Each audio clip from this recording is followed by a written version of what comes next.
In general, we often talk about listen to the silence. В принципе, вообще мы часто говорим такие слова, как слушай тишину. And in spiritual terms, that means something very definite. That's very important. И в духовном понимании это означает что-то очень конкретное. Unfortunately, our machines are not spiritually awake. К сожалению, наши машины не очень духовно в сознании. So during the Jesus prayer, the recording device switched off. Поэтому во время того, как мы произносили Иисусову молитву, записывающий, называется, диктофон выключился.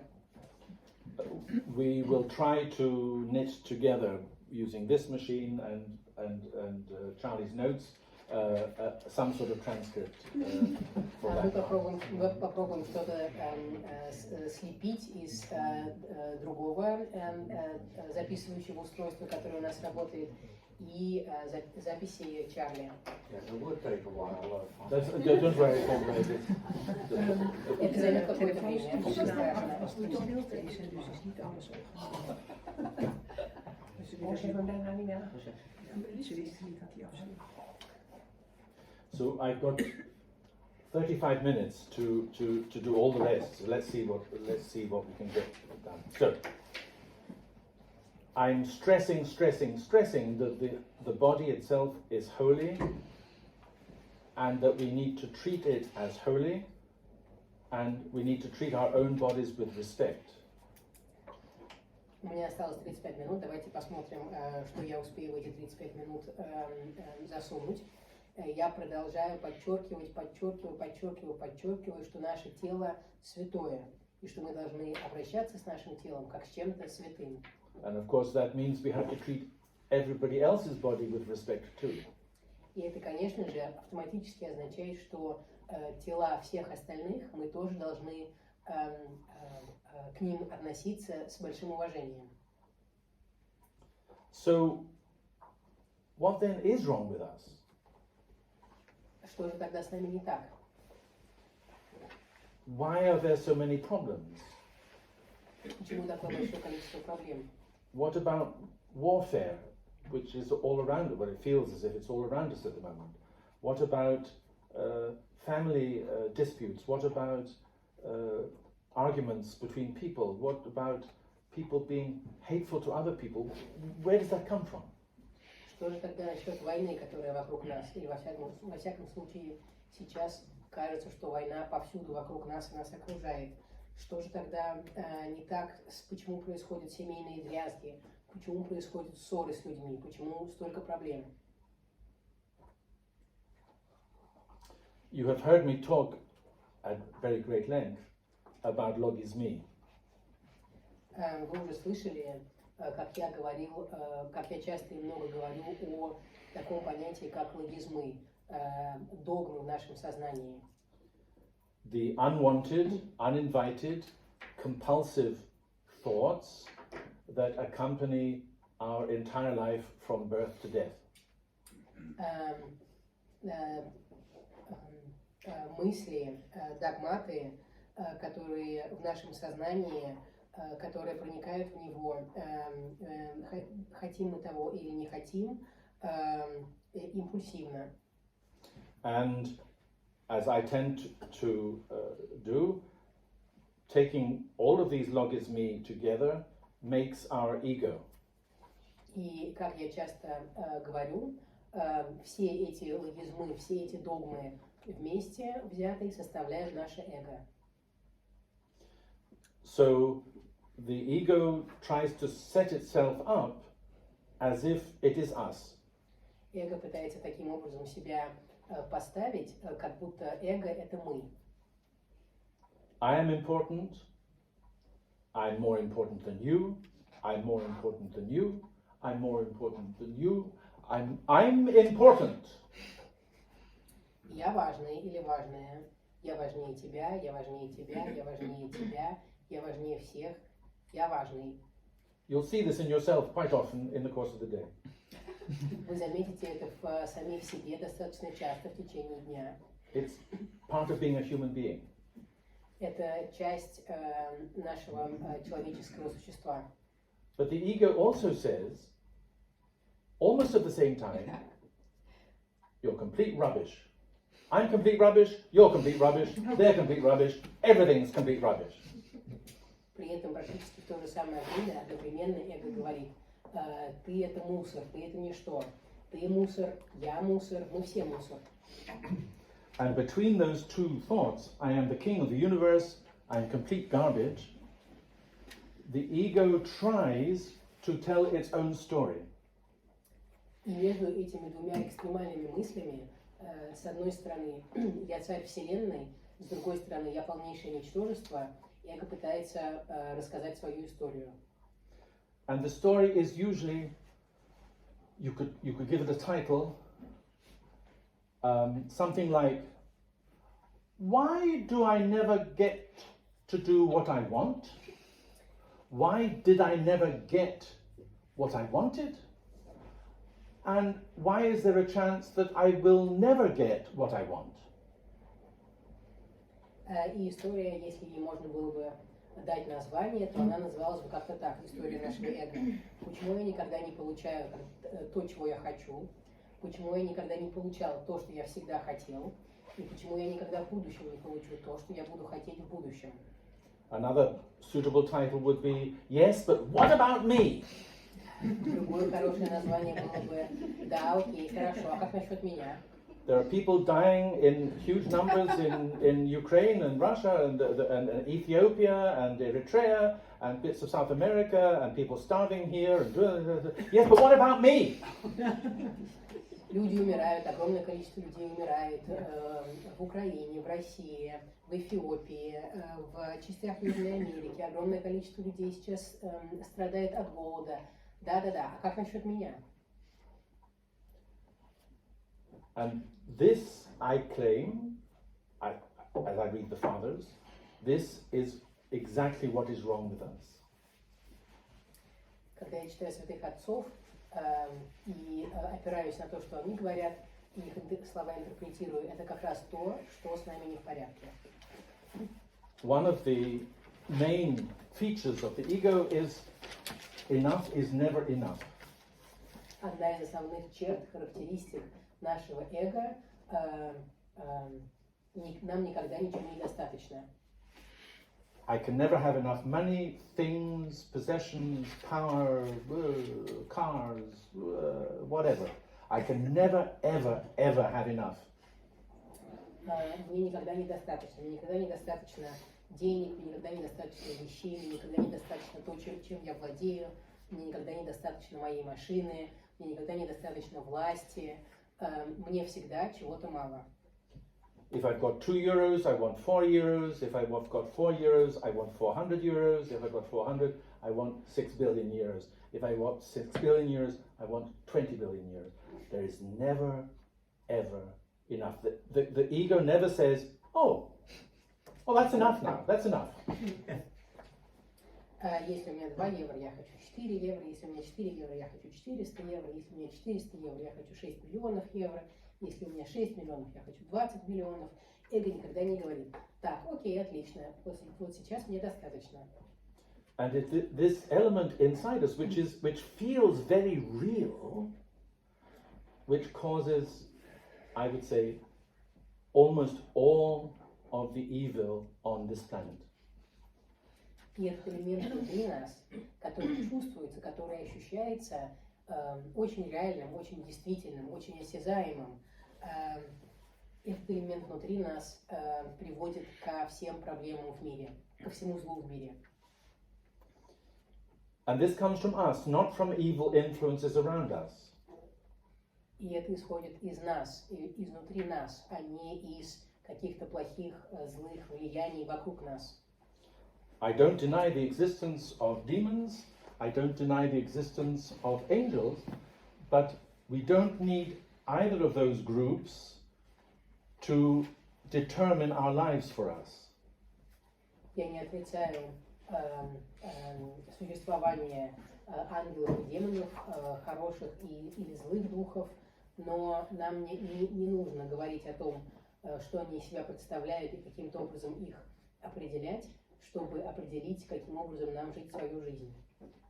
So if I steal an apple from the supermarket, I can say, if I'm caught, I can say, oh, no, it wasn't me, a demon made me do it. Если я украду яблоко из магазина, то и меня поймают, я могу сказать, ой, это не я, это демон в меня вселился и заставил меня это сделать. Or in more modern terms, you can say, no, when my mother was pregnant with me, she saw an apple fall from a tree, and therefore I cannot stop myself picking on apples. Something like that. Или в более современной интерпретации это звучало бы как-то так. Когда моя мама была беременна, она увидела, что где-то упало какое-то яблоко, или кто-то украл какое-то яблоко, и она это почувствовала, и поэтому теперь я не могу ничего с собой поделать, я одержим тем, чтобы воровать яблоки. It's our own egos which say, go on, take it, go on, take it, nobody's looking. Это наше собственное эго, которое говорит, давай, возьми, никто не смотрит, иди, возьми, потихонечку, возьми, никто не видит. But the moment you've taken it and taken the bite, the same ego then says, oh, you're a wicked person, and I'm going to punish you for the rest of your life. Но в момент, когда мы протягиваем руку, берем в нее это яблоко, откусываем его кусок, это говорит, о, ну это, конечно, очень плохо, ты очень плохой человек, и сейчас нужно тебя наказать. So, essentially, the ego controls us through guilt, it controls us through greed, and it controls us in a strange way by demanding, let's say comfort. Gratification is a better word, but comfort will do. Таким образом, можно сказать, что эго контролирует нас. Каким образом оно берет нас в свой контроль? Посредством чувства вины, посредством чувства жадности и посредством чувства некоего комфорта. And it's here that fasting shows its true power. И именно в этом контексте, в этот момент пост может показать свою истинную силу. When we fast with joy. Если мы постимся, то мы постимся с радостью. We choose to fast as a sign of our ultimate freedom. Мы делаем выбор поститься как проявление нашей абсолютной свободы. When we fast, we are exercising the supremacy of God over ego. Когда мы постимся, то мы берем на себя упражнения, которые демонстрируют силу Бога, величие Бога по сравнению с эго. The body itself is holy, Тело само по себе святое, but the desires that the ego imposes on the body are not all holy. но те желания, которые эго внушает телу, не всегда святые. So one cream cake is never enough. Одно пирожное никогда недостаточно. So I become obese. Я развиваю ожирение, у меня ожирение. My desires to be powerful are never enough. Мое желание быть сильным и иметь много власти никогда недостаточно. So I can become a psychopath. Я могу превратиться в психопата. My ability to be in control is never enough. Моя возможность контролировать никогда недостаточно. So I can become a control freak. Я могу помешаться на контроле. The only problem being, it doesn't work. Единственная проблема – это все не работает. The desire to control comes from the ego. Желание контролировать исходит от эго. the self, or the soul, if you want, the soul doesn't need to control because God controls. Наша сущность или наша душа, если хотите, наша душа не нуждается в контроле, потому что Бог контролирует. God is always in control. Бог всегда все держит под контролем. The ego either can't see it or just doesn't want to look. Эго этого либо не видит, либо не хочет смотреть. So when we fast, we are not struggling with the body, we're not struggling with God, we are struggling with our ego. Таким образом, когда мы постимся, мы боремся не со своим телом, не с Богом, мы боремся со своим эго. And not just in food and drink, И не только в виде еды и напитков, but in every aspect of our life. но в каждом аспекте, детали нашей жизни.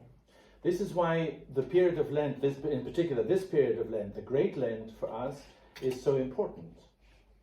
Это та причина, почему пост, особенно Великий пост, который сейчас начинается, настолько важен для нас. It gives us a period of about 7 weeks, during which we can focus on God and defocus on the ego. Великий пост предоставляет нам возможность в течение примерно 7 недель сконцентрировать свое внимание на Господе и отвлечься от эго. In Orthodoxy in the 21st century, most fasting is seen simply as certain things we do not eat. В православии 20 века очень часто все посты воспринимались как список вещей, которые мы не едим. I have a book upstairs, I'm sure some of you have seen it. I think it's called the Festive Fast or something like this. У отца Мелетия наверху есть книга, наверняка многие из нас ее видели, она называется «Праздничный пост». And it shows all the beautiful and delicious things that I can eat and still keep the rules of the church. В этой книге большое количество вкусных, интересных блюд, которые можно есть, постных блюд, то есть их можно есть, не прерывая пост. For example, during Lent, there are certain days when it's perfectly fine to eat caviar. Например, есть некоторые дни в течение Великого Поста, когда абсолютно нормально и можно есть икру. Now, I know for Russians that this is a slightly different experience, but for non-Russians, most of all, caviar is a supremely luxurious substance. Я знаю, что для русских воспринимают это немного по-другому, но не русские, для всех нас, не русских, икра это что-то невероятно особенное. You can eat snails, escargot. Вы можете есть улиток. And frankly, usually I would prefer escargot to meat. И отец Мелетий часто предпочитает улиток мясу. And they're postny, they're fasting food. И это постная еда. So, I'm not saying that's all terrible. What I'm saying is there is an element of fasting which isn't simply taking this food away and putting this food here. Я не говорю, что все это плохо и ужасно. Я говорю о том, что в посте заключается больше, чем убрать какой-то список продуктов из своего рациона и добавить какие-то другие продукты. Fasting also involves eating less. Пост также подразумевает под собой есть меньше. I could fast probably for 150 days before I would be in any danger whatsoever. Look at me. Отец Мелетий говорит, что он мог бы поститься, наверное, где-то дней 150 до того, как ему телу начала бы грозить какая-то опасность. Посмотрите на него. And yet sometimes I look at a 3-hour fasting period and think, oh, I'll never do it. При этом иногда, когда я смотрю на предстоящий 3-часовой период, когда мне нужно поститься, я думаю, я никогда этого не смогу сделать. If you're going to fast completely, you have to drink liquids, of course, because we're not designed to fast from liquids for more than, basically, I wouldn't go more than 24 hours without liquids. It becomes very dangerous very quickly. Если вы хотите полностью поститься, я бы ни в коем случае не продолжать пить при этом. Мы, как люди, мы не созданы для того, чтобы воздерживаться от напитков. Насколько я знаю, воздерживаться от напитков мы не можем физически дольше, чем 24 часа. But fasting for days at a time is also a possibility during this holy time. Но воздерживаться от еды в течение нескольких дней подряд также возможно во время Великого Поста. In most monasteries, they fast completely Monday, Tuesday, and most of Wednesday. Во многих монастырях они полностью воздерживаются от еды, полностью постятся понедельник, вторник и часть среды. And in the monastery, they close the refectory. They close where you eat. They just close the door.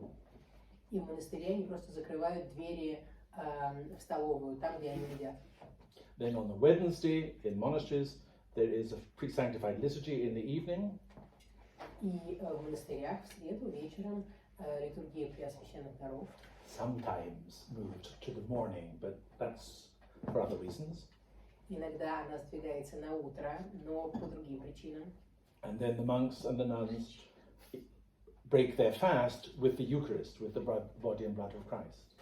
И монахи и монахини прерывают свой абсолютный пост во время причастия, когда они вкушают тело и хлеб, тело и кровь Христову. When it comes to what can we eat, the rules are actually quite simple. Когда мы говорим о том, что нам можно есть, правила простые. The first thing to go, the first level, there are 4 levels. The first thing to go is meat. 4 уровня. Первый уровень – это мясо, первый слой. So we're already in a period when we don't eat meat. The last day for eating meat was last Sunday. Мы уже находимся в периоде, когда мы мясо не едим. Последний раз, когда нам можно было есть мясо, это было неделю назад, в прошлое воскресенье. We are at present in the period of, we call it cheese fair, dairy, when we eat dairy, maslenitsa. Сейчас мы находимся в периоде так называемой сырной недели, масленичной недели, когда мы едим молочные продукты. Which includes milk and butter, of course, obviously, but also eggs and cheese. Такая неделя включает в себя молоко и хлеб, молоко и масло, но также яйца и сыр. The third level is fish. Третий уровень – это рыба. I'm always a little sad for the fish. But why the cows get a holiday, but the fish don't? Мне всегда немножко обидно за Yeah. Мне всегда немножко обидно за рыбу. Почему коровам можно уехать в отпуск, а рыба продолжает страдать? But that's another matter. And the fourth level is wine and oil. Но это другая история про отпуск рыбы и коровы.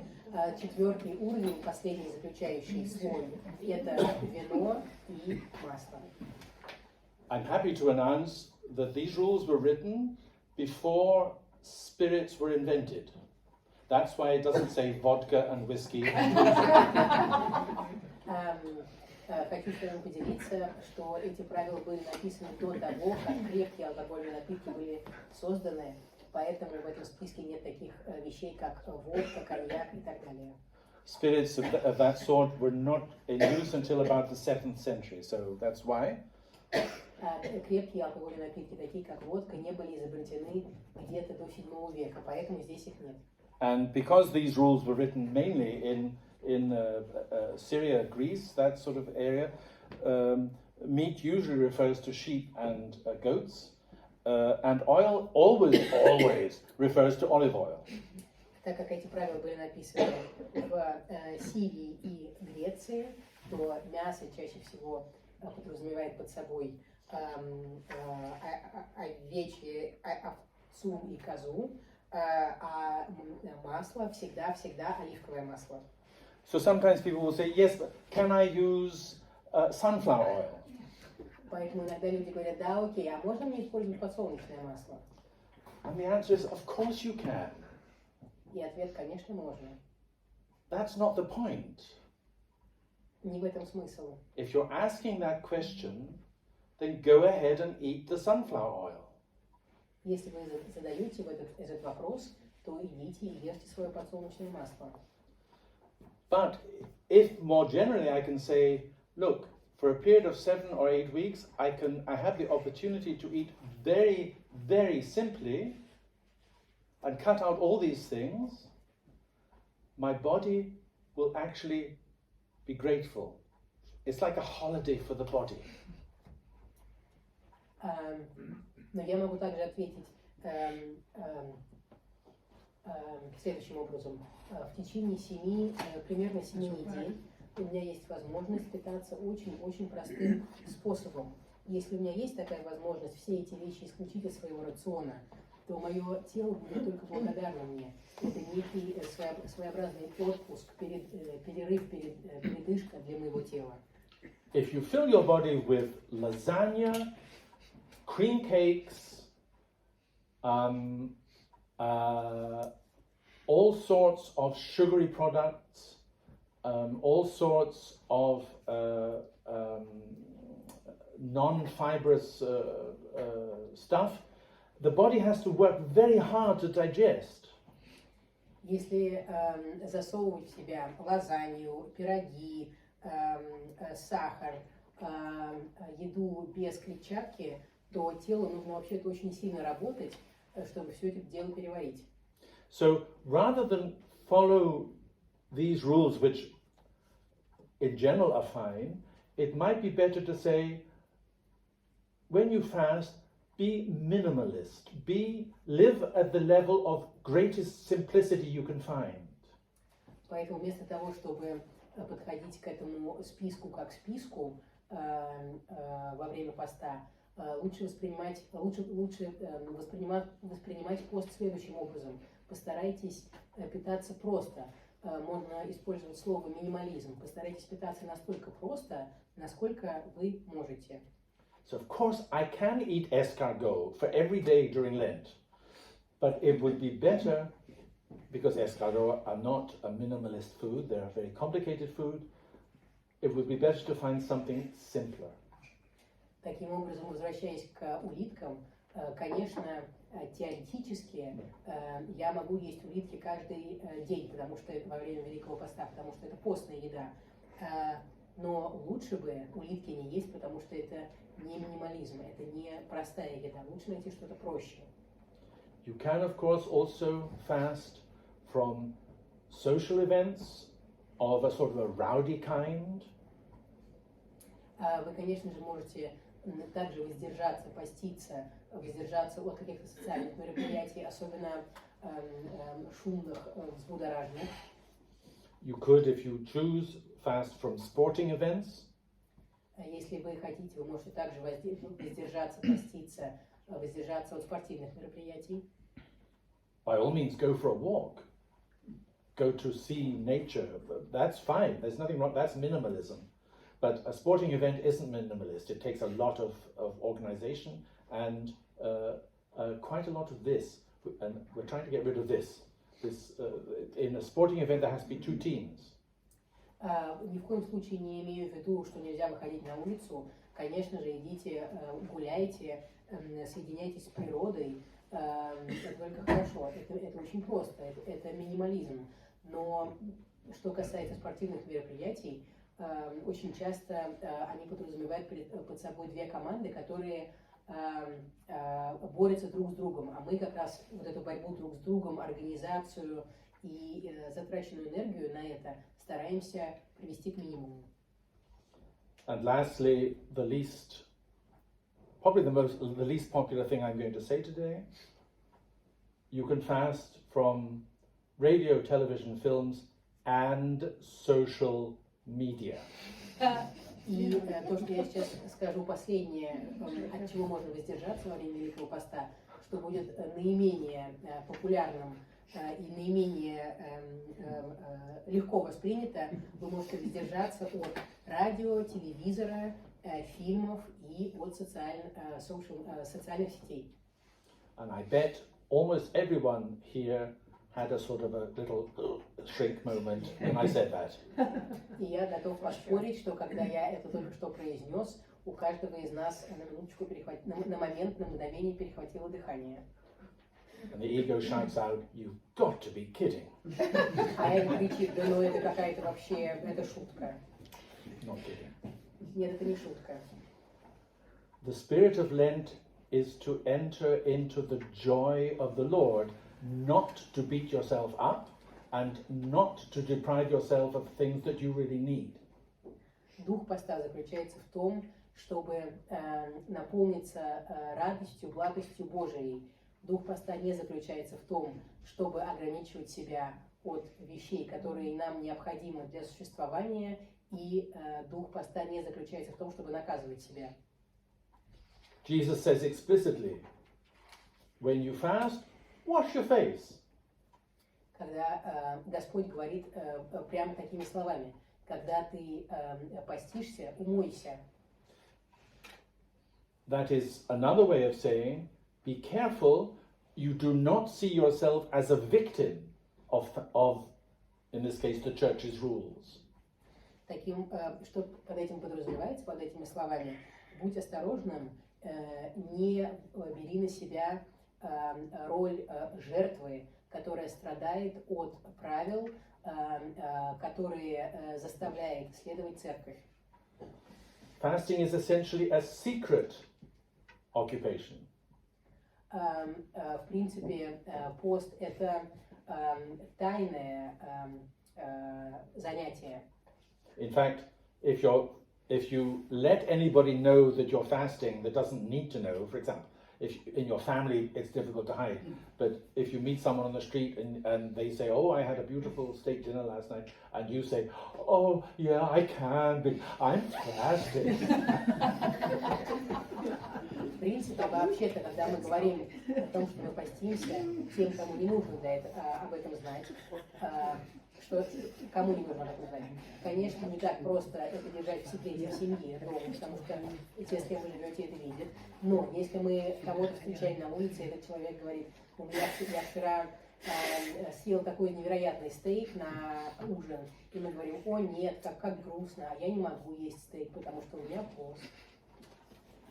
Fasting plus complaining equals not fasting. Пост и жалобы равно отсутствие поста. Really, I have to keep a fast of my use of time. Time for a couple of questions. Ole. Нужно закончить, потому что нужно отцу Мелетию ограничивать себя в использовании времени. Поэтому сейчас у нас время на пару вопросов. It's very clear that ego says it's never enough.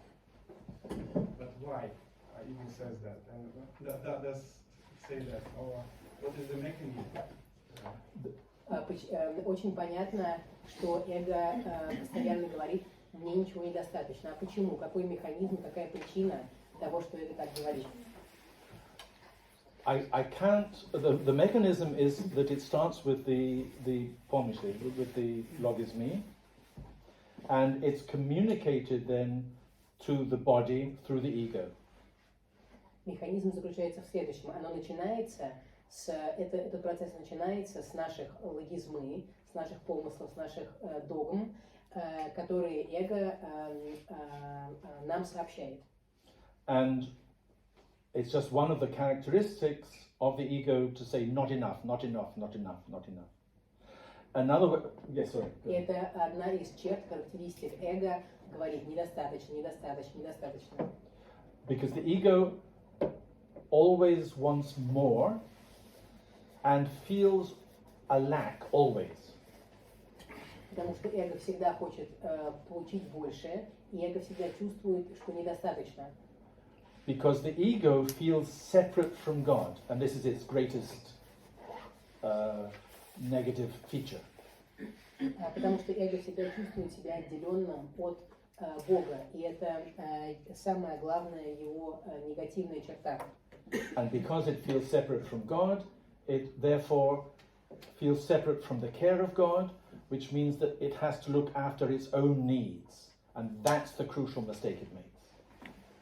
Так как эго чувствует себя отдельным от Бога, оно чувствует себя отдельным от одиноким,